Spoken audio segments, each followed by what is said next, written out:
जय श्री कृष्ण। आज हम गीता का अध्ययन करते करते 5वें अध्याय तक पहुंच गए हैं और मैं हमेशा आप लोगों से यही निवेदन करती हूं कि आप सभी लोगों को अगर मेरी वीडियो अच्छी लगती हो तो मेरी वीडियो को लाइक ज़रूर करें, अपने दोस्तों और परिवार में मेरी वीडियो को शेयर करें। आइए शुरू करते हैं 5वां अध्याय, कर्म संन्यास योग। तीसरे और चौथे अध्याय में अर्जुन ने भगवान श्री कृष्ण के मुख से कर्म की अनेक प्रकार से प्रशंसा सुनकर और उनके अनुसार बरतने की प्रेरणा और आज्ञा पाकर साथ साथ में यह भी जाना कि कर्मयोग के द्वारा भागवत स्वरूप का तत्व ज्ञान अपने आप ही हो जाता है। चौथे अध्याय के अंत में भी भगवान ने उन्हें कर्मयोग प्राप्त करने की आज्ञा दी। अर्जुन इन दोनों में अपने लिए कौन सा साधन श्रेष्ठ है उसका निश्चय ना कर सका, इसलिए उसका निर्णय अब भगवान के श्रीमुख से ही हो। इस उद्देश्य से अर्जुन पूछते हैं। अर्जुन बोले, हे कृष्ण, आप कर्मों में संन्यास की बात करते हो और फिर कर्मयोग की प्रशंसा करते हो, इसलिए इन दोनों साधनों में से जो एक मेरे लिए भली भांति निश्चित कल्याणकारक साधन हो उसको कहिए।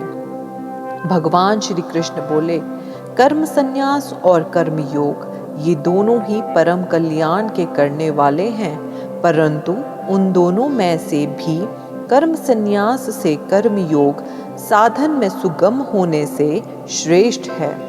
हे अर्जुन, जो पुरुष किसी से द्वेष नहीं करता और ना किसी की आकांक्षा करता है, वह कर्मयोगी सदा सन्यासी ही समझने योग्य है, क्योंकि राग द्वेषादि द्वंद्वों से रहित पुरुष सुखपूर्वक संसार बंधन से मुक्त हो जाता है। उपयुक्त संन्यास और कर्मयोग को मूर्ख लोग अलग अलग फल देने वाले कहते हैं, ना कि पंडित जन, क्योंकि दोनों में से एक में भी समयक प्रकार से स्थित पुरुष दोनों के फलस्वरूप परमात्मा को ही प्राप्त होता है। ज्ञान योगियों के द्वारा जो परम धाम प्राप्त किया जाता है, कर्म योगियों के द्वारा भी वही प्राप्त किया जाता है। इसलिए जो पुरुष ज्ञान योग और कर्म योग को फल रूप में देखता है, वही यथार्थ देखता है।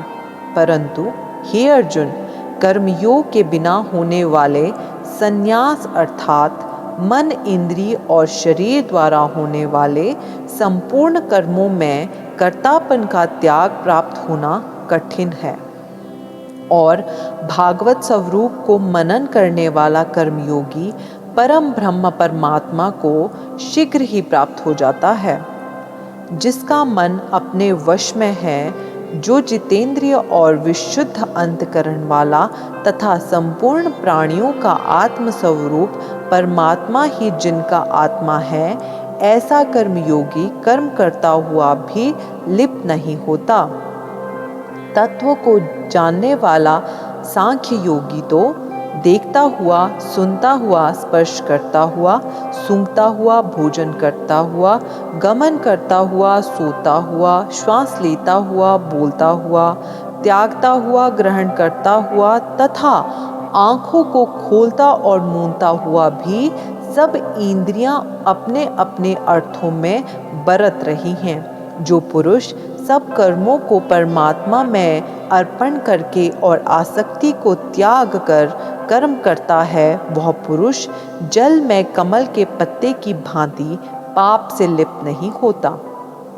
कर्मयोगी ममत्व बुद्धि रहित केवल इंद्रिय, मन, बुद्धि और शरीर द्वारा भी आसक्ति को त्याग कर अंतकरण की शुद्धि के लिए कर्म करते हैं। कर्मयोगी कर्मों के फल का त्याग करके भागवत प्राप्ति शांति को प्राप्त होता है, और सकाम पुरुष कामना की प्रेरणा से फल में आसक्त होकर बंधता है। अंतकरण जिसके वश में है, ऐसा सांख्य योग का आचरण करने वाला पुरुष ना करता हुआ और ना करवाता हुआ ही नव द्वारों वाले शरीर रूपी घर में सब कर्मों का मनन से त्याग कर आनंद पूर्वक सच्चिदानंद परमात्मा के स्वरूप में स्थित रहता है। परमेश्वर मनुष्य के ना तो कर्तापन की और ना कर्मों की और ना कर्मफल के संयोग की रचना करते हैं, किंतु स्वभाव की बरतता भी करते हैं। सर्वव्यापी परमेश्वर भी ना किसी के पाप कर्म को और ना किसी के शुभ कर्म को ही ग्रहण करता है, किंतु अज्ञान के द्वारा ज्ञान ढका हुआ है, उसी से सब अज्ञानी मनुष्य मोहित हो रहे हैं। परंतु जिनका वह अज्ञान परमात्मा के तत्व ज्ञान द्वारा नष्ट कर दिया गया है, उनका वह ज्ञान सूर्य के सदृश उच्च सच्चिदानंदन परमात्मा को प्रकाशित कर देता है। जिनका मन भगवान के कहे अनुसार चलता है, जिनकी बुद्धि उसे सही राह पर ले जाती है और सच्चिदानंदन परमात्मा में ही जिनकी निरंतर एक ही भाव रहता है, ऐसे तत्परायण पुरुष ज्ञान के द्वारा पाप रहित होकर परम गति को प्राप्त होते हैं। जो ज्ञानी जन पंडित और चंडाल में, गो, हाथी, कुत्ते में समान भाव रखता है, वही ज्ञानी है। अज्ञान व अहंकार में किसी को छोटा या बड़ा समझना बेवकूफ़ी है। जिनका मन संभाव में स्थित है, उनके द्वारा इस जीवित अवस्था में ही संपूर्ण संसार जीत लिया गया है, क्योंकि सच्चिदानंदन परमात्मा निर्दोष और सम है। इससे वे सच्चिदानंदन परमात्मा में ही स्थित रहते हैं। जो पुरुष प्रिय को प्राप्त होकर हर्षित नहीं होते और अप्रिय को प्राप्त होकर परेशान न हो, वह स्थिर बुद्धि संशय रहित माना जा सकता है। बाहर के विषयों से ज़्यादा जिसे अपनी आत्मा में स्थित बातों में आनंद है, वही सात्विक आनंद है। वह सच्चिदानंदन परम ब्रह्म परमात्मा के ध्यान रूप योग में अभिमान भाव से स्थित पुरुष अक्षय आनंद का अनुभव करता है। जो ये इंद्रियां तथा विषयों के संयोग से उत्पन्न होने वाला सब भोग है, इससे हमें आनंद प्राप्त होता है, ये सत्य नहीं है। ये आदि अनंत वाले अर्थात अनित्य है। इसलिए हे अर्जुन, बुद्धिमान विवेकी पुरुष उसमें नहीं रमता। जो साधक इस मनुष्य शरीर में शरीर का नाश होने से पहले पहले ही काम क्रोध से उत्पन्न होने वाले वेग को सहन करने में समर्थ हो जाता है, वही पुरुष योगी है और वही सुखी भी है। जो पुरुष अंतर आत्मा में ही सुख वाला है, आत्मा में ही रमण करने वाला है तथा जो आत्मा में ही ज्ञान वाला है, वह सच्चिदानंदन परम ब्रह्म परमात्मा के साथ एक ही भाव को प्राप्त सांख्य योगी शांत ब्रह्म को प्राप्त होता है। जिनके सब पाप नष्ट हो गए हैं, जिनके सब संशय ज्ञान के द्वारा निवृत्त हो गए हैं, जो संपूर्ण प्राणियों के हित में रत है और जिनका जीता हुआ मन निश्चल भाव से परमात्मा में स्थित है, वे पुरुष ब्रह्म को प्राप्त होते हैं। काम क्रोध से रहित जीते हुए चित्त वाले परम ब्रह्म परमात्मा का साक्षात्कार किए हुए ज्ञानी पुरुष के लिए सब ओर से शांत पर ब्रह्म परमात्मा ही परिपूर्ण है।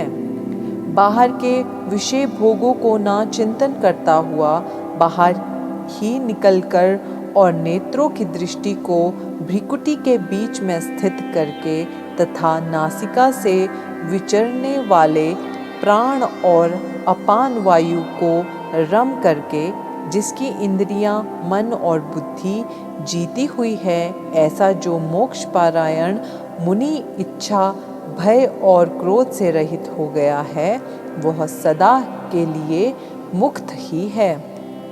मेरा भक्त मुझको सब यज्ञ और तपों का भोगने वाला, संपूर्ण लोकों के ईश्वरों का भी ईश्वर तथा संपूर्ण भूत प्राणियों का स्वार्थ रहित दयालु और प्रेमी, ऐसा तत्व से जानकर शांति को प्राप्त होता है।